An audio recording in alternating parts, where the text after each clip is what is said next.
जय हिंद साथियों, आप सभी का एक बार फिर से स्वागत है हमारे YouTube चैनल पर।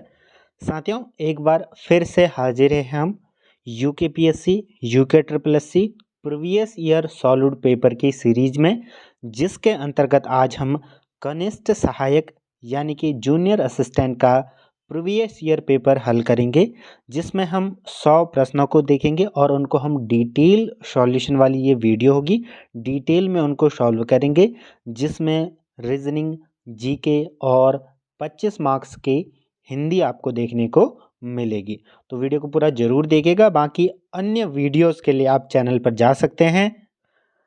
आप सिंपली हमारे चैनल पर जाएंगे और वहां पर प्लेलिस्ट में अगर आप क्लिक करेंगे तो आपको दिख जाएगा UKPSC previous year paper, UK triple S C previous year paper. क्योंकि इससे पहले तक ये जो बीच में 1-2 साल में पेपर ये कनिष्ठ सहायक समूह ग के UKPSC करवाता था, तो तब आपको इस प्लेलिस्ट में ये दिख जाएगा, जिसमें हमने 2016, 17 और 19 जो पहले के पेपर थे उनको तो ऑलरेडी जो है सेव कर रखा है, सॉल्व करके उसमें हमने अपलोड कर रखा है। बाकी जो नए अन्य पेपर हैं वो भी आपको देखने को मिल जाएंगे।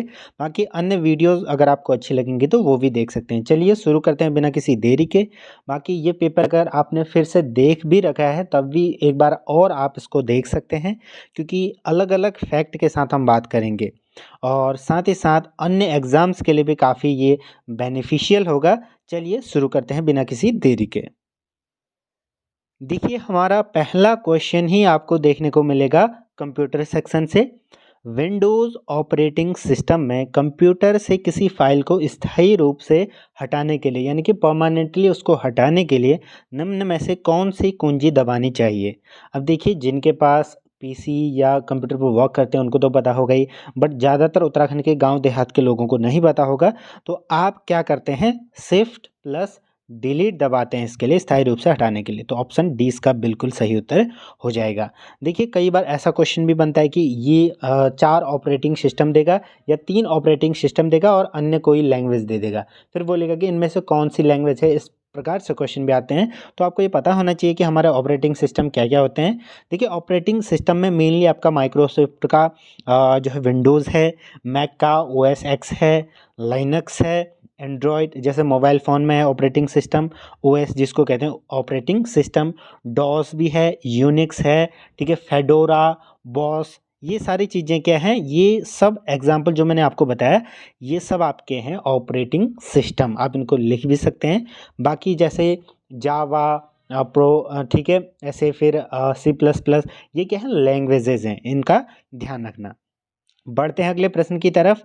निम्नलिखित में से किस शासक को सकारी कहा गया। देखिए, सकारी किसको कहा गया था, जब चंद्रगुप्त विक्रमादित्य ने शकों को पराजित किया था, ठीक है, गुजरात और आपका सौराष्ट्र के शकों को पराजित करा, तो उसके बाद इनका नाम क्या पड़ा, सकारी विक्रमादित्य। ठीक है, सकारी विक्रमादित्य, और इन्हीं के नाम पर शक संवत भी यहाँ पर क्या हुआ था, स्टार्ट हुआ था। ठीक है, तो विक्रम संवत की क्या हुई थी, शुरुआत हुई थी।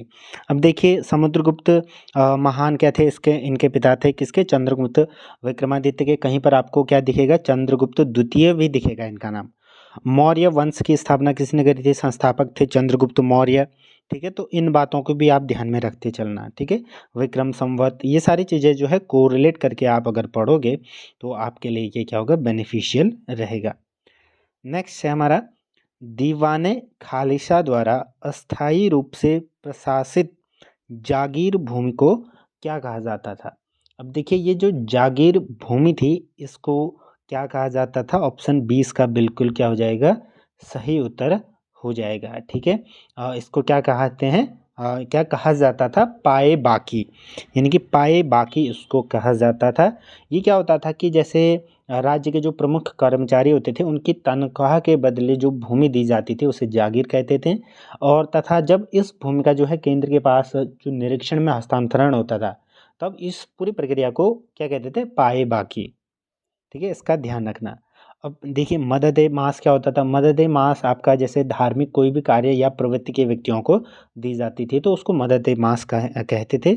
ऐसे ही पेशकश, पेशकश आपका जैसे शादी ब्याह त्योहारों में जो भेंट या नजराना पेशकश दी जाती थी तो उसको क्या कहते थे, पेशकश कहा जाता था। अब देखिए गुराब के बारे में भी थोड़ा जान लेते हैं। तो तोप लादने की गाड़ी को ही क्या कहते हैं, गुराब कहते हैं। तो इन एक्स्ट्रा फैक्ट्स को जब आप पढ़ोगे तो क्या होगा कि जब भी कभी कभार अन्य क्वेश्चन आएगा तो आप उसको सॉल्व करने में क्या होंगे, सक्षम हो पाएंगे। नेक्स्ट क्वेश्चन, सूर्य अस्त नियम किस भूमि राजस्व व्यवस्था से संबंधित था? रैयतवारी व्यवस्था, महलवारी या इजारादारी या स्थायी व्यवस्था? तो इसका सही उत्तर हो जाएगा हमारा स्थायी व्यवस्था। ठीक है, क्या थी ये, स्थायी क्या है, व्यवस्था थी। अब देखिए ये स्टार्ट कब हुई थी, इसकी शुरुआत आपका 1793 के दरमियान हुई थी, लगभग 1793 के दरमियान में। ठीक है, लॉर्ड कॉर्नवालिस, लॉर्ड कौन था, कॉर्नवालिस, ये वॉइसरॉय था उस टाइम का। इसका भी ध्यान रखना, कई बार ये प्रश्न बनते हैं। स्थायी भूमि बंदोबस्त व्यवस्था के तहत भारत का लगभग ब्रिटिश भारत का कुल 19% भाग था, 19% भाग शामिल था। ठीक है, ये भी ध्यान रखना, जिसमें बंगाल, बिहार, उड़ीसा, उत्तर प्रदेश तथा जो बनारस या उत्तरी कर्नाटक के कुछ क्षेत्र इसमें क्या थे, शामिल थे। तो ये भी ध्यान रखिएगा। नेक्स्ट क्वेश्चन, एक धर्म एक जाति मानवता का एक ईश्वर का नारा किसने दिया था? देखिए ये नारा आपका दिया था नारायण गुरु ने। तो पांचवें का हमारा सही उत्तर क्या हो जाएगा, नारायण गुरु। ठीक है, अगले प्रश्न की ओर बढ़ते हैं। नेक्स्ट क्वेश्चन, अगर पूछे कि नारायण गुरु कहाँ से संबंधित थे, तो ये तिरुवनंतपुरम के थे। ठीक है, केरल की क्या है ये राजधानी, एक कैपिटल है। तो समाज सुधारक, कवि, आध्यात्मिक व्यक्ति, ये सारी चीज़ें थी इनके बारे में। तो ये बहुत आप थोड़ा बहुत याद रख सकते हैं। बाकी नेक्स्ट क्वेश्चन हमारा, मराठों ने, देखिए इंपॉर्टेंट है, मराठों ने गुरिल्ला रणनीति किससे सीखी? महाबत खां, मान सिंह, मलिक अंबर या उपरोक्त में से कोई नहीं। तो ऑप्शन सी इसका क्या हो जाएगा, सही उत्तर हो जाएगा। ठीक है, सी क्या है उत्तर, मलिक अंबर से ये सीखी। ठीक है, मलिक अंबर से सीखी। देखिए सबसे पहले क्या हुआ था कि जो भारत में छापामार युद्ध, ये सबसे पहले इसका जो प्रयोग किया था या यूज करते थे वो महाराणा प्रताप करते थे। कौन, महाराणा प्रताप। उसके बाद महाराणा प्रताप ने अकबर के खिलाफ किया, फिर उसके बाद शिवाजी ने औरंगजेब के खिलाफ इसको करा। लेकिन अगर अच्छे से या ज़्यादातर इसको जो पहचान दिलाई, या यूं कहें कि इसका जो ओरिजिनल कह सकते हैं मास्टर कौन था, तो ये थे आपके शिवाजी ही थे। ठीक है, मराठों ने इस युद्ध पद्धति से मुगल सेना के क्या कर दिया था, नाक में दम कर रखा था। नेक्स्ट क्वेश्चन है हमारा, भारतीय स्वतंत्रता आंदोलन के संदर्भ में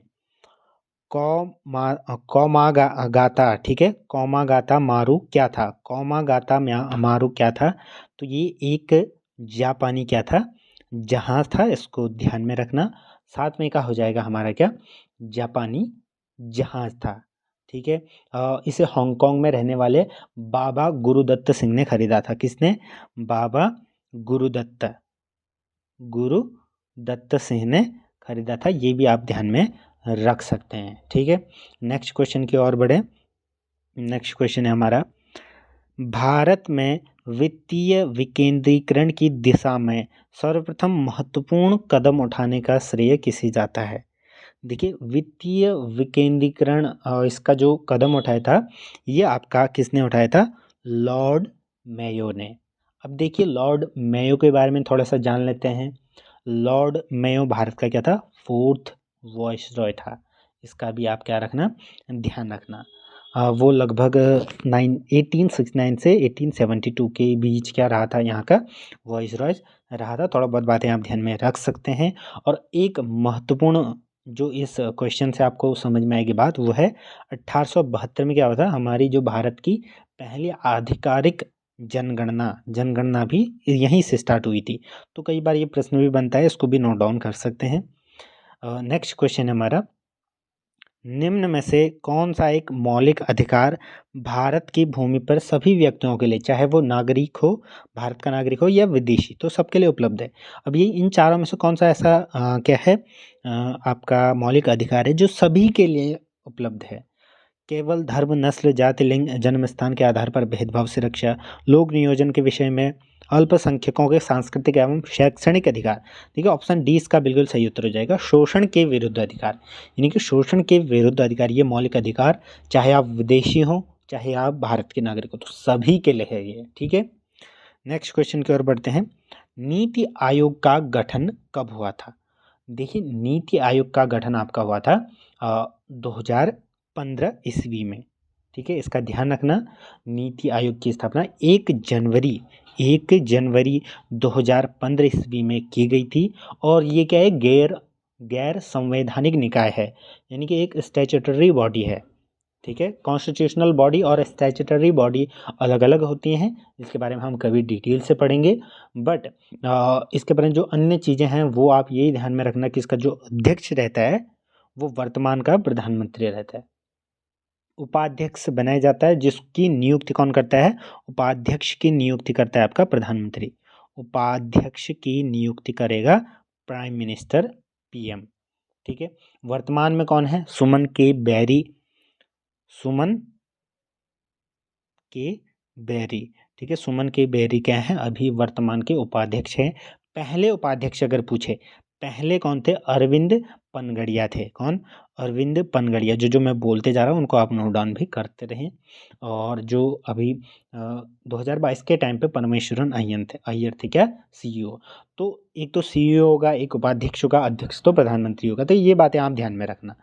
किसकी तर्ज पर या किसकी जगह इसको बनाया गया था? ये आपका बनाया गया था योजना आयोग। ठीक है, नेक्स्ट क्वेश्चन है हमारा, भारत में जनता के धन का संरक्षण या संरक्षक कौन होता है? तो ये आपका होता है ऑप्शन सी। ठीक है, भारत के नियंत्रक व एवं महालेखा परीक्षक।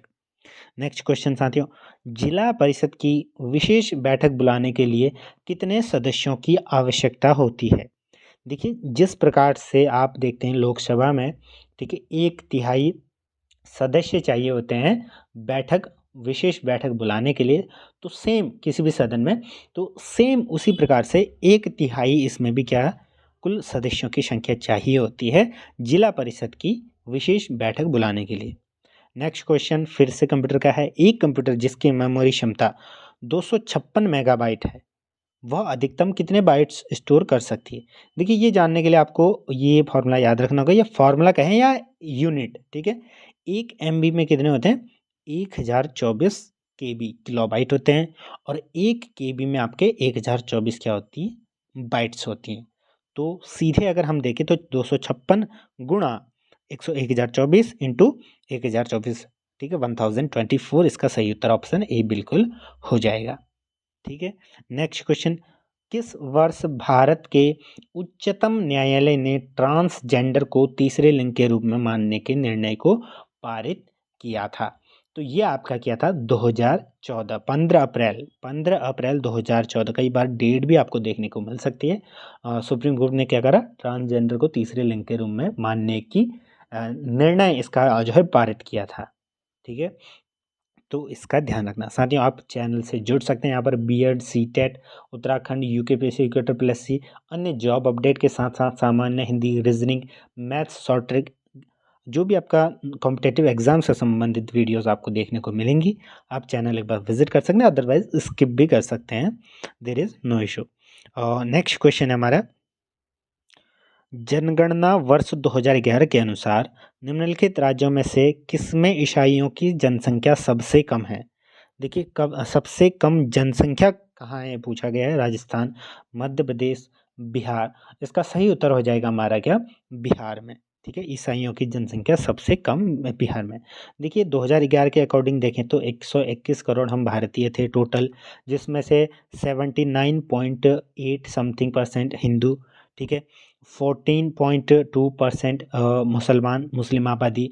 और उसके बाद तीसरा जो बड़ा धर्म था वो था ईसाई था, जो कि 2.3% था। ठीक है, यानी कि 2-3 करोड़ 2.78 यानी इतने करोड़ क्या थे? ईसाई थे। और वृद्धि दर भी 15-16% के अराउंड रही थी, और सबसे कम संख्या बिहार में थी, इसका ध्यान रखना। नेक्स्ट क्वेश्चन की बात करें, सियाचिन हिमनद के निम्नलिखित दर्रों में कौन सा भारत में नहीं है, इनमें से कौन सा भारत में नहीं है, बेसिकली ये क्वेश्चन में पूछा गया है। तो ग्योंगला ऑप्शन फर्स्ट ही राइट आंसर हो जाएगा, ठीक है, ये भारत में नहीं है। Now coming to next question guys, निम्नलिखित में से किसके संदर्भ में भारत ने थालवेग सिद्धांत का आह्वान किया। देखिए, थालवेग सिद्धांत का जो आह्वान किया था वो आपका किया था सर क्रीक, ठीक है, ऑप्शन सी हो जाएगा सर क्रीक। देखिए, सर क्रीक के संदर्भ में भारत ने थालवेग सिद्धांत का क्या किया था, आह्वान किया था। इस सिद्धांत के अनुसार क्या था, इसको आप जो मैं बोल रहा हूँ उसको लिख लीजिए कि यदि किसी सागर या नदी के नौ संचालन के योग्य होते हैं, यानी कि सागर या नदी नौ संचालन के योग्य हो, दो राज्यों या देशों के बीच नदी या ये जो सीमा है, इस सीमाओं को जल निकाय के बीच में विभाजित किया जाता है। फिर क्या करेंगे, उसको जल निकाय के बीच में विभाजित किया जाता है, तो इसको ही थालवेग का सिद्धांत कहते हैं। बाद में सर क्रीक का नाम इसको दिया गया। अब सर क्रीक जो हमारा सर क्रीक के बारे में भी जान लेते हैं, ठीक है। सर क्रीक क्या है, देखिए, सर क्रीक जो कच्छ के दलदली भूमि में 96 किलोमीटर लंबी जलपट्टी है, यानी कि 96 किलोमीटर क्या है, लंबी जलपट्टी है। इसको पहले बाणगंगा कहा जाता था, बाद में जो ब्रिटिश प्रतिनिधि थे, सर क्रीक के नाम पर इसका नाम क्या रखा गया था, क्रीक रखा गया था, ठीक है। और ये अरब सागर में खुलती है, इसका भी ध्यान रखना। तो जो चीज़ें मैं बोल रहा हूँ वो आप चाहें तो नोट डाउन कर सकते हैं, क्योंकि इसी से आपको फ़ायदा होगा। बाकी ऐसा क्वेश्चन सेम पुटअप बहुत ही कम होंगे कि यही आ जाए। होगा क्या कि इससे संबंधित अन्य क्वेश्चन आ सकते हैं, ठीक है, या तो इस परीक्षा में या किसी अन्य परीक्षा में। नेक्स्ट क्वेश्चन, निम्नलिखित में से कौन सा एक उत्तम प्रकार का लौह अयस्क है। देखिए, ये सारे क्या है, लौह अयस्क के उदाहरण है।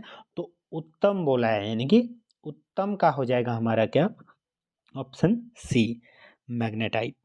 ऑप्शन सी इसका बिल्कुल सही उत्तर हो जाएगा, मैग्नेटाइट। इसमें लगभग, जैसे मान लीजिए 100% जो है ये इसका अयस्क है, तो 72.4% लोहा होता है, यानी कि तकरीबन देख सकते हैं आप 72, ठीक है, इतना परसेंट क्या रहता है इसमें, आपका लोहा रहता है। अगले प्रश्न की ओर बढ़ते हैं। जनसंख्या जनगणना वर्ष 2011 के अनुसार निम्नलिखित में से किस एक में अनुसूचित जाति की जनसंख्या का सबसे अधिक प्रतिशत है, यानी कि सबसे अधिक प्रतिशत कहाँ है अनुसूचित जनजाति का। तो इसका सही उत्तर हो जाएगा हमारा हिमाचल प्रदेश में, ठीक है, इसका ध्यान रखना, हिमाचल प्रदेश में अनुसूचित जाति, सॉरी जनजाति नहीं, जाति, इसका ध्यान रखना, थोड़ा सा पढ़ने में मिस्टेक हो गई थी।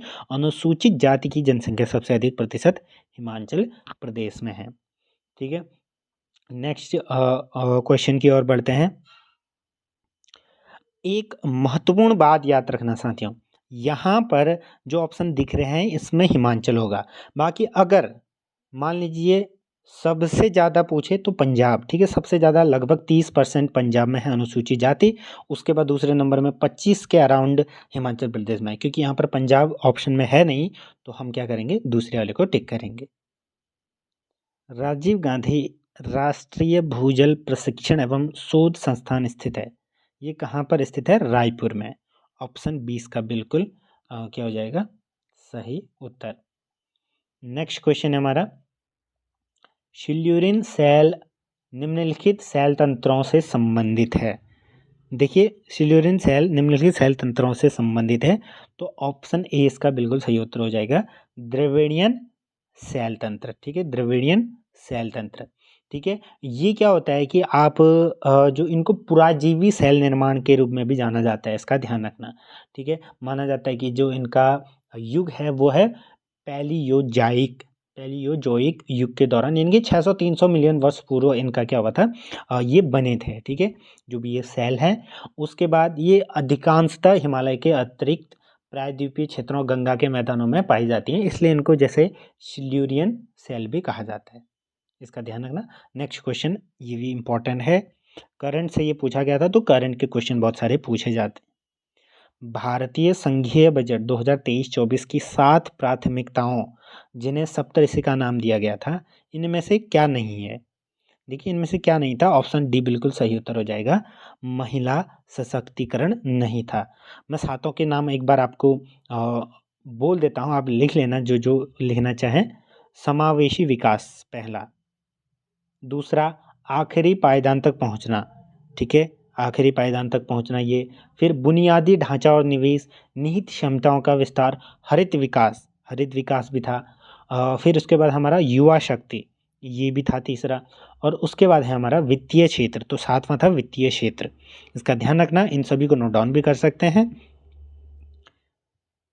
भूकंप से प्रभावित तुर्की की मदद के लिए भारत ने कौन सा ऑपरेशन शुरू किया था? तो आपका जो ऑपरेशन था वो था ऑपरेशन दोस्त, ठीक है। और 23 का हमारा हो जाएगा ऑप्शन सी। अगले प्रश्न की ओर बढ़ते हैं। गूगल द्वारा शुरू की गई आर्टिफिशियल इंटेलिजेंस सर्विस, इसका नाम क्या था? बार्ड, क्या था? BARD।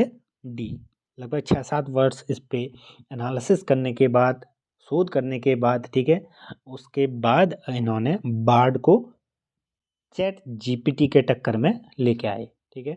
तो ये ध्यान रखना। नेक्स्ट क्वेश्चन, भारत के निम्न में से किस राज्य में फरवरी 2023 में खेलो इंडिया विंटर गेम्स का आयोजन किया गया? देखिए, ये जो आयोजन किया गया था ये आपका किया गया था कहाँ? ऑप्शन बी, जम्मू व कश्मीर में। इसको ध्यान रखना।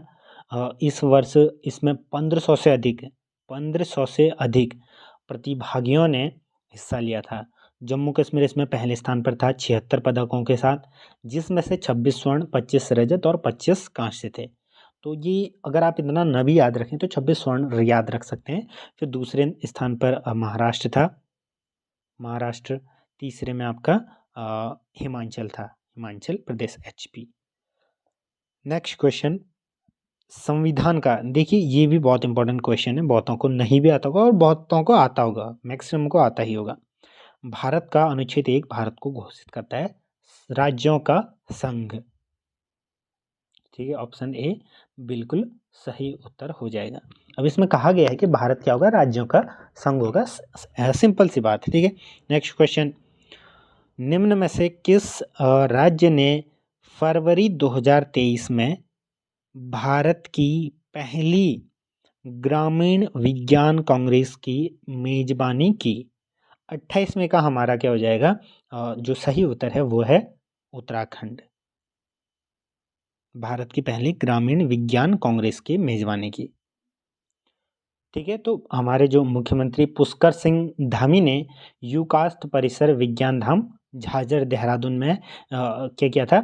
17वीं उत्तराखंड राज्य विज्ञान एवं प्रौद्योगिकी कांग्रेस 2023 को जो है 3 दिवसीय कार्यक्रम का शुभारंभ यहाँ पर किया था उनने। और इसका जो लक्ष्य था, लक्ष्य क्या था? देखिए, लक्ष्य भी पूछा जाता है तो कुछ चीज़ें आपको ऐसे याद रखनी पड़ती हैं। लक्ष्य था उत्तराखंड के गांवों का समुचित विकास करना, गांव का समुचित विकास यानी कि समुचित विकास करना, यानी कि अच्छा उचित विकास करना।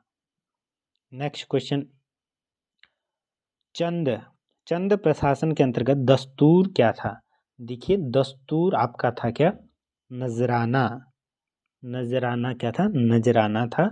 मुख्य रूप से ये गांव के प्रधानों से वसूला जाता था जो थोकदारों के अधीन होते थे, ठीक है।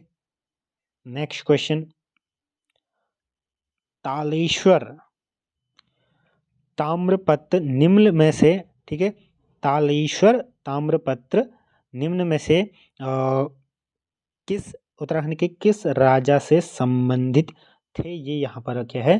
पूछा गया है। तो ये किससे संबंधित थे? ये थे आपके द्वितवर्मन से संबंधित थे। किससे? ऑप्शन ए बिल्कुल टिक कर लेंगे, द्वितवर्मन से ये संबंधित थे। इसका उल्लेख मिलता है आपका तालेश्वर ताम्रपत्र में। तालेश्वर ताम्रपत्र की खोज 1915 में हुई थी। कहाँ पर? वर्तमान पिथौरागढ़ जनपद में, ठीक है, यहाँ पर ये हुई थी। पौरव वंश का संस्थापक विष्णुवर्मन प्रथम को कहा जाता है, ये भी नोट डाउन कर सकते हैं क्योंकि यहाँ पर विष्णुवर्मन का भी जिक्र किया गया है। नेक्स्ट क्वेश्चन, निम्नलिखित में से उत्तराखंड के किस राजवंश का वर्णन वैनशांग करता है? ठीक है, किस राजवंश का वर्णन करता है? तो 31 का हमारा हो जाएगा उत्तर बिल्कुल सही, क्या? पौरव वंश का, ठीक है, वैनसांग। नेक्स्ट क्वेश्चन है हमारा, और जो फायान था वो कब आया था? वो आपका आया था विक्रमादित्य के समय भारत आया था। ठीक है, ये क्वेश्चन भी कई बार बनते हैं, तो हम कोरिलेट करते हुए आपस में ना कोरिलेट करते हुए पढ़ेंगे, तो इससे क्या होगा कि हमारे जो रिकॉल होगा, सारी चीज़ें रिकॉल होंगी और हम कनेक्ट कर पाएंगे चीज़ों को। नेक्स्ट क्वेश्चन, रानी कर्णावती निम्नलिखित में से किस परमार शासक की संरक्षिका थी? तो ये पृथ्वी शाह की थी। ठीक है, ऑप्शन डी को यहाँ पर क्या कर लेंगे आप, टिक कर लेंगे। क्या पृथ्वीपति शाह कहीं पर आपको देखने को मिलेगा, तो उसकी संरक्षिका थी। और इसको नागकटी रानी के रूप में भी जाना जाता था। कई बार ये प्रश्न भी आपको देखने को मिल सकता है कि उत्तराखंड की नागकटी रानी किसको कहा जाता है? तो किसको? कर्णावती को। नेक्स्ट क्वेश्चन, काशीपुर पहले किस नाम से जाना जाता था? देखिए, काशीपुर जो पहले इसका जो नाम था वो था गौविशाण। ठीक है, ऑप्शन बी बिल्कुल, ये कई बार प्रश्न पूछा गया है। वर्तमान में ये कहाँ है? उधम सिंह नगर का एक प्रमुख नगर है। काशीनाथ काशीपुर शहर की स्थापना किसने की थी? देवीचंद ने। देवीचंद ने करी थी। ये भी नोट डाउन कर सकते हैं आप। तराई भाबर का मुख्यालय रुद्रपुर से गौविशाण स्थापित कर दिया था। गौविशाण क्या था? उस टाइम पे स्वतंत्र राज्य घोषित कर दिया था। किसने? देवीचंद ने। तो अभी कहाँ है? उधम सिंह नगर में है। नेक्स्ट क्वेश्चन हमारा, उत्तराखंड का वह प्रथम राजनेता कौन था जिसे असहयोग आंदोलन के दौरान जेल भेजा गया था? तो जेल किसको भेजा गया था, ये आपको ध्यान में रखना है। 34 का हमारा सही उत्तर हो जाएगा क्या?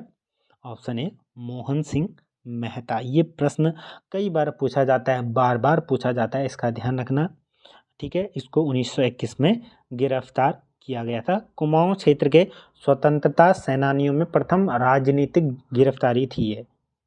9 माह की सजा हुई थी और उत्तराखंड से जेल जाने वाले प्रथम राजनेता ये क्या कहलाए थे। ठीक है, नेक्स्ट क्वेश्चन, हार दूधा संबंधित है, ये किससे संबंधित है? तो ये नाग देवता से संबंधित है। ऑप्शन कौन सा दिख रहा है आपको? ऑप्शन सी बिल्कुल सही उत्तर हो जाएगा। नाग देवता से ये संबंधित है। गंगा घाटी से यमुना घाटी तक सावन भादों में ये मेला उत्तरकाशी के मुखवा गांव में लगता है। उत्तरकाशी के मुखवा गांव, उत्तरकाशी भी याद रखेंगे तो भी बहुत बढ़िया है, बाकी मुखवा कभी कभार पूछा जा सकता है। यहाँ मेलों में पारंपरिक संस्कृति अभी भी मौजूद है। ठीक है, हारदूदा। नेक्स्ट क्वेश्चन वेरी इंपॉर्टेंट, ये भी बहुत बार पूछा जाता है। छपेली एक रूप है, इस प्रकार के क्वेश्चन पूछे जाते हैं, तो ये क्वेश्चन आपको अच्छे से ध्यान में रखना है। छपीली क्या है? नृत्य का रूप है। ऑप्शन 20 का बिल्कुल सही उत्तर हो जाएगा। उत्साह उमंग से भरा हुआ क्या है? ये पर्वतीय अंचल गीत है। अंचल का एक लोकगीत है। अंचल यानी कि अंचल में जो गाया जाता है।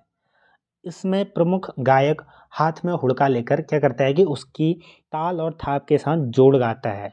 जोड़ के साथ ही एक ऐसा गीत प्रस्तुत करता है जिसे श्रृंगार रस के सभी रंगों को देखा व सुना जा सकता है। तो जो मैं बोल रहा हूँ उसको भी आप नोट डाउन कर सकते हैं, क्योंकि ये चीज़ें ना आपको ऐसे ही देखने को मिलेंगी। कई बार फिर आपको दिखेगा कि छोलिया क्या होता है। ठीक है, तो इस प्रकार से क्वेश्चन बनते हैं। नेक्स्ट क्वेश्चन, उत्तराखंड में कमीण का कार्य होता है। देखिए, जो उत्तराखंड एग्ज़ाम है कनिष्ठ सहायक, इसमें कट ऑफ एज एक्सपेक्टेड उतनी ज़्यादा नहीं जाती। ठीक है, 55 से 60-65 के बीच ही रहती है। थोड़ा बहुत ऊपर नीचे हो सकती है, बट क्योंकि इसमें टाइपिंग है, बहुत सारी चीज़ें हैं, तो आप इसकी तैयारी अच्छे से कर सकते हैं। ये आसानी से आपको जॉब मिल भी सकती है, बशर्ते आप थोड़ा सा तैयारी करें। नेक्स्ट क्वेश्चन है हमारा, ठीक है, मैंने बता दिया था कि छपेड़ी क्या है। उत्तराखंड में कमीण का कार्य क्या होता है? देखिए, कमीण कार्य होता था। ठीक है, उत्तराखंड में कमीण कार्य होता था, लेकिन ये क्या था फिर? निश्चित गांव से राजस्व एकत्र करना। निश्चित गांव से राजस्व एकत्र करना यानी कि रेवेन्यू एकत्र करना। ठीक है, इसका ध्यान रखना। परगना भी कई बार आपको देखने को मिलेगा। तो गढ़ नक्शों के प्रशासन में परगनों में राजस्व वसूली का कार्य कौन करते थे? थोकदार। थोकदार करते थे, जिन्हें कमीण या सयाना कहा जाता था। ठीक है, नेक्स्ट क्वेश्चन वेरी इंपॉर्टेंट, हिल यात्रा प्रारंभ की गई थी, गोरखाओं द्वारा ये प्रारंभ की गई थी। वर्तमान में ये कहाँ पर?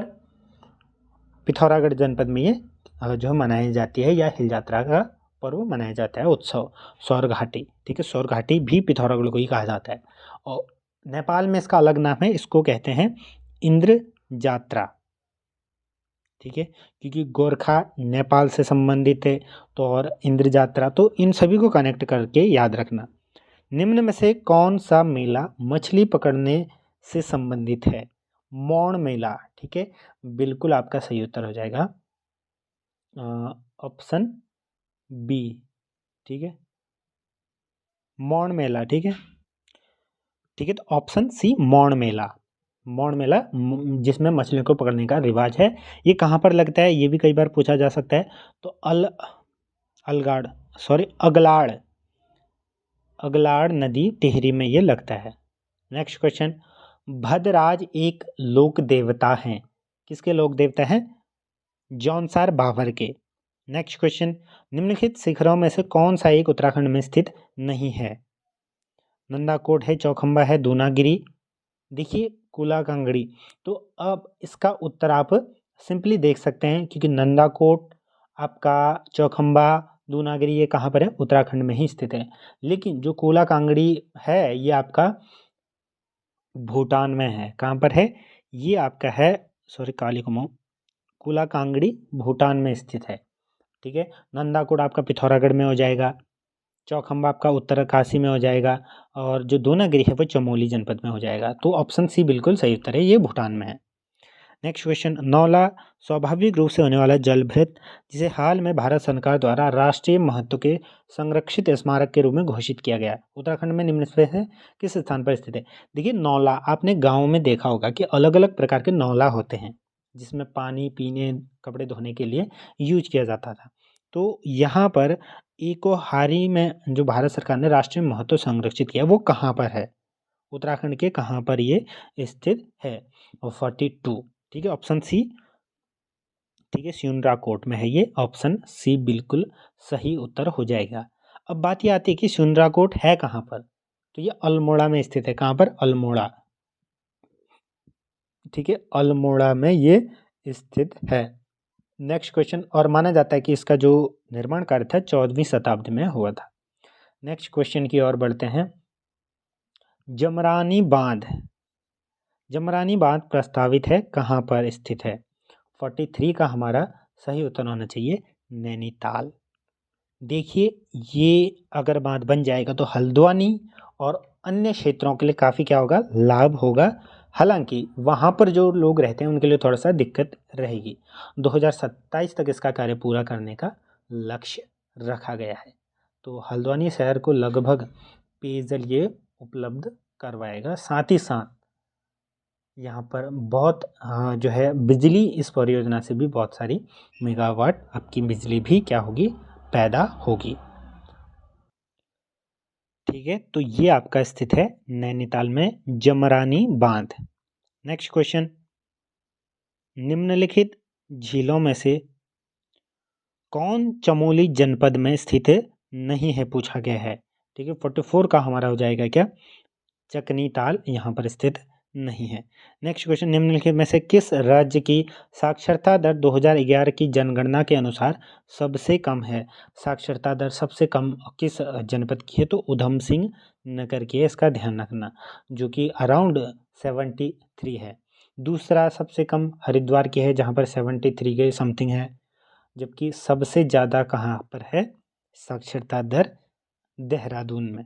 नेक्स्ट क्वेश्चन, जनगणना वर्ष 2011 के अनुसार उत्तराखंड में महिला साक्षरता दर के आधार पर जनपदों का सही क्रम, ठीक है, सही क्रम पूछा गया है। तो ये सही क्रम कैसे हो जाएगा? सबसे अवरोही क्रम पूछा गया है, ठीक है, यानी कि घटते क्रम में सबसे ज़्यादा पिथौरागढ़ में है, इन दिए में से बिल्कुल, फिर रुद्रप्रयाग, फिर उधम सिंह नगर। तो ऑप्शन बी यहाँ पर सटीक बैठ रहा है, ठीक है। नेक्स्ट क्वेश्चन, निम्नलिखित नदियों में से कौन एक अलकनंदा नदी की बाईं ओर मिलने वाली सहायक नदी नहीं है? ये काफ़ी इंपॉर्टेंट क्वेश्चन है, जो मैंने नदी वाला वीडियो बनाया था, नदी वाली 2 वीडियोस मैंने बनाई थी, जिसमें उत्तराखंड की एक तो कुमाऊँ की, एक आपका 3 नदी तंत्र, गंगा नदी तंत्र, यमुना नदी तंत्र और काली नदी तंत्र। तो इन तीनों को आप पढ़ लीजिएगा, क्योंकि इन्हीं से संबंधित क्वेश्चन सबसे ज़्यादा पूछे जाते हैं। तो मंदाकिनी इसका सही उत्तर हो जाएगा। मंदाकिनी नदी अलकनंदा की दाईं ओर से मिलने वाली सहायक नदी है। मंदाकिनी नदी के बारे में बताएं तो ये आपका चोराबाड़ी ग्लेशियर से निकलती है। ठीक है, इसका ध्यान रखना, अलकनंदा से रुद्रपुर में दाईं ओर से मिलती है। ठीक है, अलकनंदा के बाईं ओर से नंदाकिनी, नंदप्रयाग, धौलीगंगा, आपका विष्णुप्रयाग, पिंडर नदी, कर्णप्रयाग यहाँ पर मिलती हैं, तो इनको नोट डाउन कर लीजिए। नेक्स्ट क्वेश्चन, निम्नलिखित जनजातियों में से कौन एक यमुना एवं टॉन्स नदी के मध्य में निवास करती हैं? तो इसका सही उत्तर हमारा क्या हो जाएगा? कौन? जौनसार बावर। नेक्स्ट क्वेश्चन, आर्थिक सर्वेक्षण 21-22 के अनुसार 19-20 में उत्तराखंड में बेरोजगारी दर 15 वर्ष और उससे अधिक थी। ठीक है, तो 7.1% इसका सही उत्तर हो जाएगा। नेक्स्ट क्वेश्चन हमारा, उत्तराखंड राज्य की सूक्ष्म लघु एवं मध्यम उद्योग नीति 2015 में महिला उद्यमियों को दी जाने वाली पूंजी अनुदान सब्सिडी की अधिकतम सीमा क्या है? ठीक है, तो इसकी अधिकतम सीमा क्या थी? आपका थी 25 लाख रुपए। ठीक है, 2015 में ये दी जाने वाली क्या थी? सब्सिडी की अधिकतम सीमा।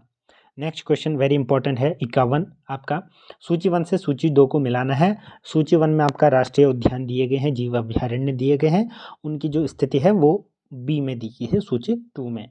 ठीक है, तो इसमें आप देख सकते हैं, अगर हम मिलाएं तो सबसे पहले ए कहाँ पर मिलेगा? गोविंद राष्ट्रीय उद्यान कहाँ पर स्थित है? उत्तरकाशी में है। ठीक है, आपका ए हो गया 3 में। फिर हमारा है आपका बी, तो बी ऑस्कोट ये आपका है आपका पिथौरागढ़ में। ठीक है, ऑस्कोट वन्य जीव अभ्यारण्य। बिनसर आपका हो जाएगा ऑप्शन सी, एक अल्मोड़ा में। सोना नदी पौड़ी में। तो हमारा ये जो सही उत्तर है ऑप्शन बी को आप सिंपली टिक कर लीजिए और इसको याद कर लेना, और इनको सेपरेट सर्च करने के बाद आप इनके बारे में थोड़ा बहुत लिख करके पढ़ लेना। आर्थिक सर्वेक्षण 21-22 के अनुसार उत्तराखंड में 11-12 में ग्रामीण क्षेत्र का औसत मासिक प्रति व्यक्ति आय क्या था? ठीक है, तो 52 का हमारा सही उत्तर क्या हो जाएगा? 1726 था। ठीक है, ऑप्शन तो इसका 1726 ऑप्शन बी सही उत्तर हो जाएगा। ठीक है, 1726। नेक्स्ट क्वेश्चन की ओर बढ़ते हैं। मैंने बताया 1726, तो बी। उत्तराखंड में वीर चंद्र सिंह गढ़वाली पर्यटन स्वरोजगार योजना क्रम कब प्रारंभ की गई थी? ये आपका प्रारंभ की गई थी ऑप्शन सी, जून 2002 में। ठीक है, जून 2002 में ये प्रारंभ की गई थी। ठीक है, उत्तराखंड में वीर चंद्र सिंह गढ़वाली पर्यटन स्वरोजगार, तो ये जून 2002 में स्टार्ट की गई थी। 21-22 में तृतीय क्षेत्र का योगदान प्रचलित कीमतों पर था, तो 54 का भी हमारा उत्तर होना चाहिए आपका ए। ठीक है, 42 के अराउंड यहाँ पर समथिंग क्या रही थी, जो परसेंटेज रहा था तृतीय क्षेत्र का, यानी कि टर्सरी सेक्टर का। नेक्स्ट क्वेश्चन वेरी इंपॉर्टेंट, समग्र शिक्षा अभियान योजना किस वर्ष प्रारंभ की गई थी?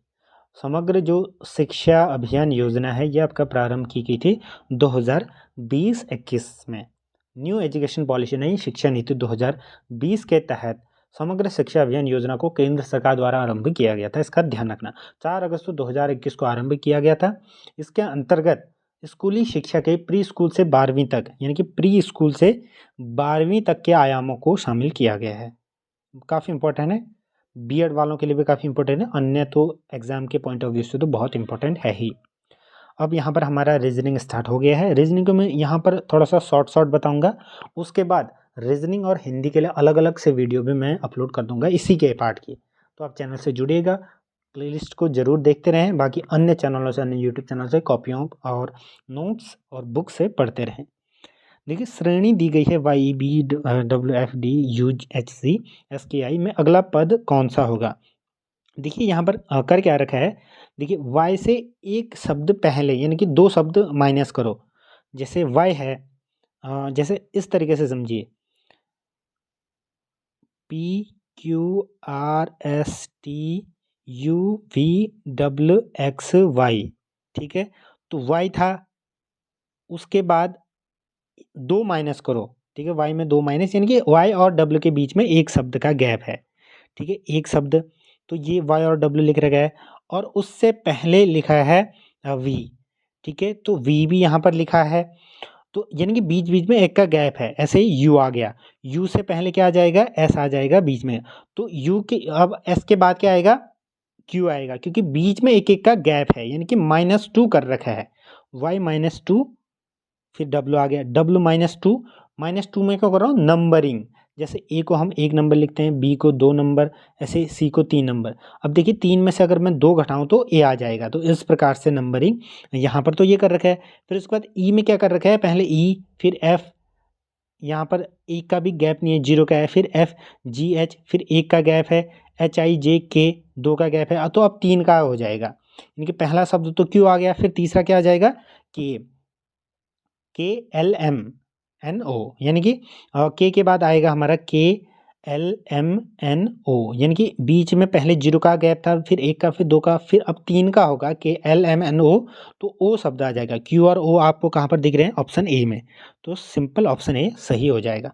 ठीक है, डिटेल सॉल्यूशन मैं सेपरेट इनका अलग से वीडियो बनाऊंगा, जैसे मैं पहले करता था, तो उसके लिए आप देखते रहें। दूसरा ये भी सिंपल क्वेश्चन है, ABCDEF 6 गांव हैं, FD के पश्चिम में, तो यहाँ पर आपको क्या करना है, शुरुआत कर लेनी है पढ़ने के बाद। FD के पश्चिम में 1 किलोमीटर है, BE के पूर्व में है। ठीक है, देखो सिंपल इसका मैं आपको बता देता हूँ। स्टार्टिंग में इनने क्या कह रखा है, हम करेंगे शुरू यहाँ पर से, DA के दक्षिण में 1 किलोमीटर पर स्थित है। ठीक है, हम यहाँ पर से शुरू करते हैं। अब देखिए सबसे पहले ये वाला मैप बना लीजिए, ईस्ट वेस्ट नॉर्थ साउथ, ध्यान में रखने के लिए। अब स्टार्ट करते हैं हम, DA के दक्षिण में 1 किलोमीटर पर है, तो दक्षिण किधर हो गया, ठीक है, ईस्ट वेस्ट दक्षिण, तो हमारा जो स्टार्टिंग बनेगा ये हो जाएगा डी। डी डी बोला है, DA के दक्षिण में स्थित है, समझे, DA के दक्षिण में स्थित है, यानी कि नॉर्थ साउथ। तो ई यहाँ पर आ जाएगा हमारा, ई, और यहाँ पर हमारा आ जाएगा डी, यानी कि डी ई के नॉर्थ में स्थित हो जाएगा। ठीक है, तो नॉर्थ यहाँ पर, साउथ यहाँ पर, तो यहाँ पर जो लास्ट वाला दिया गया था कि डी ए के दक्षिण में स्थित है, यानी कि डी आपका कहाँ पर हो जाएगा, ई के दक्षिण पर स्थित है, 1 किलोमीटर की इनकी दूरी है, पहला खत्म। फिर उसके बाद बोला है कि सी ए के पूर्व में है, सी ए के पूर्व में है, ए ई के उत्तर में है, यानी कि ए आपका 2 किलोमीटर उत्तर में है। ठीक है, तो उत्तर हमारा हो जाएगा कहाँ, ऊपर को 2 किलोमीटर। ठीक है, इस प्रकार से ये मैप आपका बनने लगेगा, 2 किलोमीटर ये हमारा हो जाएगा ए। ठीक, उसके बाद हमसे पूछा गया है दक्षिण। ठीक है, ए के दक्षिण में है, सॉरी हाँ 1 सेकेंड, एक बार फिर से हम इसको रिपीट करते हैं। इनने बोला, मान लीजिए ए यहाँ पर है, ये जो लास्ट वाला है डी ए के दक्षिण में है, तो हमने ये लिख दिया हमारा डी, डी और बीच में 1 किलोमीटर हो गया, तो ये 1 किलोमीटर दक्षिण में हो गया। ठीक है, ईस्ट वेस्ट नॉर्थ साउथ, यानी कि साउथ में 1 किलोमीटर हो गया। ठीक, इतना हमारा सही हो गया। उसके बाद इनने बोला कि ए ई के 2 किलोमीटर पर है, यानी कि ई के उत्तर में, ई के उत्तर में है ए। ठीक है, तो ई हमारा कहाँ पर होगा, ई हमारा होगा यहाँ पर, और ये दूरी हो जाएगी हमारी 2 किलोमीटर की। तो क्योंकि जो जो चीज़ें यहाँ पर कही गई हैं वही हमको लिखना है। उसके बाद हमारा ए और सी यहाँ पर हो जाएगा, ठीक है, 1 किलोमीटर की दूरी पर। उसके बाद हमारा एफ यहाँ पर आ जाएगा, ये एफ यहाँ पर, और बी हमारा आ जाएगा इस तरफ। तो एक लाइन में कौन कौन है, ए डी और ई, तो ए डी ई हमारे एक लाइन में स्थित हैं। इसका डिटेल सॉल्यूशन, क्योंकि उसमें मैं मैथ का ही पार्ट, रीजनिंग का ही पार्ट सॉल्व कराऊंगा, एक क्वेश्चन को पूरे पेज में करेंगे सॉल्व, तो उस वीडियो को जरूर देखिएगा। यहाँ पर मैंने आपको बता दिया, ऑप्शन ए हो जाएगा। नेक्स्ट क्वेश्चन, क्योंकि ये वीडियो काफ़ी बड़ी बन रही है तब मैं इसको थोड़ा सा शॉर्ट में आपको समझा रहा हूँ। एक दुकानदार एक कमीज के वास्तविक मूल्य पर, देखिए इसको आप कैसे सॉल्व करना मैं आपको बता देता हूँ। 975 उसका पहला मूल्य था, उसको 20% यानी कि 975 का आप 20% निकालना। ठीक है, इस प्रकार से। फिर उसके बाद 975 में उसको ऐड कर देना, तो हमारा वो 1170 के अराउंड कुछ आता है, ये बन जाएगा आपका। उसके बाद उसको 12% की छूट पर बेचा उसने, यानी कि 12% निकालेंगे, उसको हम घटा देंगे टोटल में से। इसको तो इस छूट पर बेचा। उसके बाद एक पैंट है जिसका वास्तविक मूल्य 1200 है, ठीक है। उस पर 10% का लाभ पर उसको बेचता है, यानी कि 1200 को आप क्या करेंगे, ठीक है, 1200 का आप 10% निकाल देंगे। 1200 का आप 10% जब निकालेंगे तो 120 हो जाएगा, और ऊपर से हमने अलग से निकाल लगा है, तो फिर उन दोनों को जोड़ देंगे तो टोटल लाभ आपको मिल जाएगा। इसका ध्यान रखना, ठीक है। 58 का आपका सही उत्तर है ऑप्शन बी। नेक्स्ट क्वेश्चन की ओर बढ़ते हैं, ठीक है। तो मैंने आपको बता दिया कि कैसे करना है, इसका अलग से मैं पूरा डिटेल सॉल्यूशन आपको इसके लिए अलग से वीडियो में बता दूंगा, जिसमें सिर्फ हम रीजनिंग के क्वेश्चन को हल करेंगे। नेक्स्ट क्वेश्चन है हमारा, किसी शहर का तापमान मार्च के प्रथम दिनों का औसत तापमान 27 सेंटीग्रेड था। दूसरे, तीसरे, चौथे और पाँचवें दिन का औसत तापमान 30 था। तो इस क्वेश्चन को आप समझिए। मान लीजिए हम तापमान पहले दिन का मान लेते हैं T1, T2, T3, T4। इन सभी का औसत था आपका 27 डिग्री सेंटीग्रेड। फिर T2, T3, T4 और T5, पहले के 4, फिर उसके बाद के 4, 2 से लेकर, इनका था 30 डिग्री सेंटीग्रेड, ये क्वेश्चन में कहा गया है, ठीक है। इतना कह दिया। उसके बाद बोला है इसने कि पहले और पाँचवें का तापमान, यानी कि T1/T2 हमारा दिया गया है 3:4। ये दो कंडीशन दी गई है। उसके बाद हमें निकालना है कि तीसरे एवं चौथे दिन का औसत तापमान क्या होगा। तो इसको आप कैसे सॉल्व करेंगे, मैं अब वो आपको बता देता हूँ। आप क्या करेंगे, T1 plus T2 plus T3 plus T4 is equals to हो जाएगा हमारा 27 × 4। ऐसा मैंने क्यों किया, क्योंकि 4 का औसत 27 है, तो गुणा हमने 4 से कर दिया इसकी वैल्यू। अगर हम इन सबको एक एक जोड़ें और साथ में जो औसत है उसको 4 से गुणा करें तो दोनों बराबर ही आएंगे। ये पहली इक्वेशन बनेगी।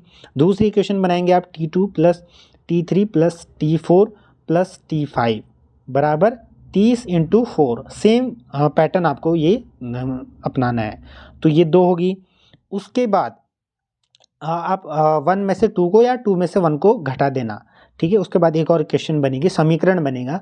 और जो फर्स्ट चीज़ आपको एक और करनी है वो है कि T1/T5 बराबर 3/4 का जो आपका रेशियो दिया गया है, यहाँ से आप T1 की वैल्यू निकाल सकते हैं।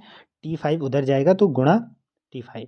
तो इस प्रकार से जो T1 की वैल्यू आएगी, आप ऊपर जो समीकरण हमने बनाई थी उसमें रख करके इसको सॉल्व कर लेंगे, ठीक है। इसका उत्तर 24 है, और मैं इसका अलग से सॉल्यूशन करवाऊंगा, जो कि मैं बार बार बोल रहा हूँ। तो रीजनिंग वाला मैं पोर्शन अलग से करवाऊंगा। थोड़ा सा जो बचे क्वेश्चन हैं उनको थोड़ा सा हम तेज़ी से ख़त्म करते हैं। 2020-21 में भारत के बहुआयामी निर्धनता सूचकांक 2021 में उत्तराखंड का कौन सा रैंक था। तो ये रैंक वाले क्वेश्चन भी कई बार पूछे जाते हैं, ठीक है। कौन सा रैंक था, इंडिया का था, उत्तराखंड का था 15वां रैंक। कौन सा रैंक था, 15वां। नेक्स्ट क्वेश्चन है हमारा, बल्ब में सामान्यतः कौन सी गैसें भरी जाती हैं। देखिए, जो बल्ब होता है उसमें सामान्यतः आपका कौन सी गैस भरी जाती है, ऑर्गन और नाइट्रोजन, ऑप्शन बी। अग्निशामक का मुख्य घटक है, अग्निशामक में सोडियम हाइड्रोजन कार्बोनेट होती है, CO2 सबसे ज़्यादा होती है, उसका ध्यान रखना। मार्स गैस, मीथेन, ठीक है, ऑप्शन ए सही उत्तर। पर्यावरण के संरक्षण तथा सुधार हेतु पर्यावरण संरक्षण अधिनियम पारित किया गया था 1986 ईस्वी में, ठीक है। तो हमारा 66 का हो जाएगा 1986 ईस्वी, यानी कि ऑप्शन डी। नेक्स्ट क्वेश्चन, विद्युत धारा को उत्पन्न करने वाले यंत्र को कहते हैं, इसको क्या कहते हैं, विद्युत धारा को उत्पन्न करने वाले यंत्र को, तो जनरेटर कहते हैं। मैंग्रोव होते हैं, क्या होते हैं, मैंग्रोव आपके होते हैं नमक सहिष्णु, ठीक है, ये एक प्रकार के वन होते हैं। जैव विविधता अधिनियम कब आपका लाया गया था, ये आपका लाया गया था 2002 ईस्वी में। निम्न में से कौन सी गाय विदेशी नस्ल की है, तो जर्सी गाय क्या है, विदेशी नस्ल की है। बाकी लाल सिंधी, साहिवाल, मुर्रा, ये इंडियन नस्ल हैं। नेक्स्ट क्वेश्चन, TCP/IP जो एड्रेस होता है आपका, रेफरेंस मॉड्यूल की 4 परतें होती हैं। तो ये परतें कौन कौन सी होती हैं, आपका कंप्यूटर का क्वेश्चन देखने को मिल गया। ये होती हैं आपका application, host to host transport, internet एवं नेटवर्क एक्सेस।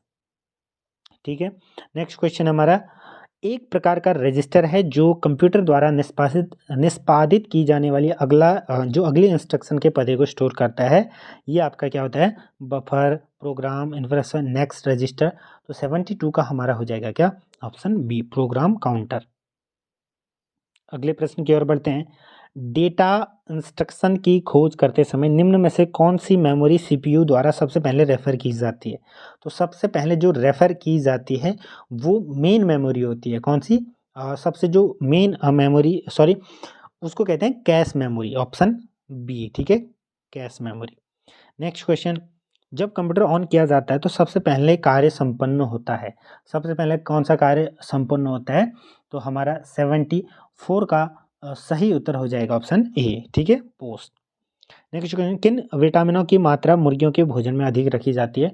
मुर्गियों के भोजन में जो मात्रा अधिक रखी जाती है वो रखी जाती है आपका विटामिन ए और विटामिन के।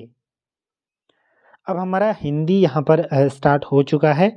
ठीक है, हिंदी को भी हम सॉल्व कर लेते हैं। हालांकि हिंदी की अलग से वीडियो भी मैं बनाऊंगा, तो यहाँ पर थोड़ा सा हम जल्दी जल्दी ख़त्म करते हैं क्योंकि वीडियो काफ़ी लंबी यहाँ पर हो चुकी है।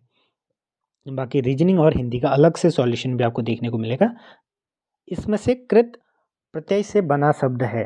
देखिए, कृत प्रत्यय से बना हुआ शब्द हमें यहाँ पर ढूंढना है। तो इसका हो जाएगा हमारा होनहार। ऑप्शन 76 का सही उत्तर हो जाएगा ऑप्शन सी, होनहार। अब देखिए, प्रत्यय क्या होते हैं, जो शब्द के अंत में लगते हैं। देखिए, कृत, तद्धित प्रत्यय, दो प्रकार के प्रत्यय होते हैं। तो यहाँ पर हो जाएगा हमारा ऑप्शन ए, और सॉरी ऑप्शन सी। वासुदेव शब्द में प्रयुक्त प्रत्यय है। वासुदेव में कौन सा प्रत्यय होगा, तो वासुदेव में हमारा होगा अ प्रत्यय। ठीक है, वासुदेव। सांप मरे न लाठी टूटे, इस लोकोक्ति का उपयुक्त अर्थ है। इस लोकोक्ति का क्या अर्थ होगा, इसका अर्थ आपका होगा बिना हानि के कार्य पूर्ति होना, यानी कि बिना किसी हानि के हमारा कार्य पूर्ति हो जा रही है। निम्न में से किस शब्द में निर उपसर्ग प्रयुक्त नहीं हुआ है। निराला, निरुत्साह, निरीह या निराहार। तो 79 का हमारा हो जाएगा ऑप्शन ए, इसमें निराला नहीं हुआ है प्रत्युक्त। ठीक है, जो उपसर्ग है प्रयुक्त नहीं हुआ है। बाकी आपका निरुत्साह, निरीह, निराह में सभी में इसका क्या है, प्रयोग हुआ है। अब बढ़ते हैं अगले प्रश्न की तरफ। लोकतंत्र शब्द का विलोम शब्द है, तो राजतंत्र होता है। ठीक है, कई लोग जो है जल्दबाजी में जनतंत्र या प्रजातंत्र कर देंगे, जबकि ये क्या है, सिमिलर शब्द हैं। निम्न में से कौन सा व्यंजन द्विगुण व्यंजन है। देखिए, द्विगुण व्यंजन आपका कौन सा हो जाएगा, वो हो जाएगा आपका ड, ऑप्शन सी, 81 का सी। काम करते रहना ही जीवन है, आलस्य तो मृत्यु है। इसमें जो ये दिया गया है चिन्ह, इसको क्या कहते हैं, इसको कहते हैं अर्ध विराम। ठीक है, अर्ध विराम। नेक्स्ट क्वेश्चन, जो विराम चिन्ह है वो भी आपको पढ़ना है। एक क्वेश्चन आपका इसी से बनता है। कभी आपका अल्प विराम पूछ लेगा, कभी आपका योजक चिन्ह पूछ लेगा, कभी आपका उद्धरण चिन्ह पूछ लेगा। ठीक है, उच्चारण, दूल्हा शब्द का तत्सम तो दूल्हा का होता है आपका दुर्लभ। ठीक है, 83 का हमारा सही उत्तर हो जाएगा दुर्लभ। उच्चारण के आधार पर वह किस प्रकार का व्यंजन है, तो व्यंजन हो जाएगा आपका जो उच्चारण के आधार पर दंतोष्ठ्य, दांत और ओष्ठ्य होंठ। आंखों में खून उतरना, 85 का हमारा है।